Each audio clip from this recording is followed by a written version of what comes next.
بعدما اقتنص الوداد البيضاوي فوزا ثمينا على ضيفه نهضة بركان في الجولة الماضية، يواصل الفريق الأحمر استعداداته لخوض مواجهة أخرى ستجمعه بفريق شباب أطلس خنيفرة القابع في المركز الرابع عشر برصيد 22 نقطة.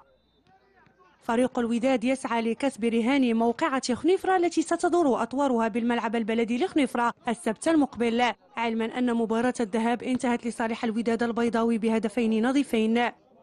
صراحة المقابلة ما غتكون سهلة بحكم فريق الخنيفري، يعني تيبصم على هذه المقابلات الأخيرة على مستوى طيب. تحت المراتب الأخيرة غتكون مقابلة صعبة ضد فريق خنيفرة في الميدان ديالو.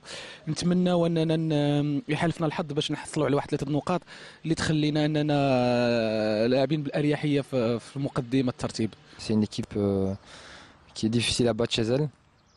Elle a déjà accroché quelques équipes du top. Et je pense que nous, on doit vraiment se concentrer sur ce match-ci et regarder match par match et aller chercher les 3 points là-bas à Khnifra. On n'a pas le droit à l'échec, donc on est obligé de gagner ce match, quoi. فوز الفريق الأحمر بمباراته أمام شباب أطلس خنيفرة سيمنحه ثقة كبيرة لمواصلة ما تبقى من مواجهات بنفس القوة، وسيدعم حظوظه في السعي نحو اللقب، خاصة وأن التتويج بالدرع لم يحسم بعد. الفريق الأحمر وخلافا لملاحقيه سيستضيف داخل قواعده 4 مباريات دون احتساب مباراة الديربي أمام غريمه التقليدي الرجاء البيضاوي التي ستجرى بالبيضاء.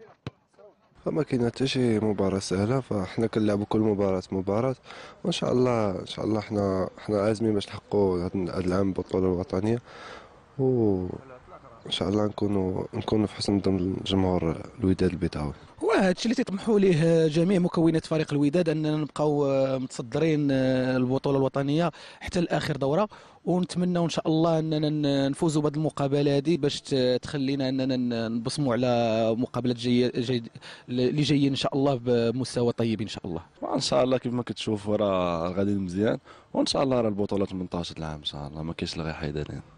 الوداد البيضاوي سيحرم من خدمات اللاعبين محمد بن رابح وصلاح الدين السعيدي في مواجهة خنيفرة بسبب الإصابة. ونوافيكم في ميل مشاهدينا ببرنامج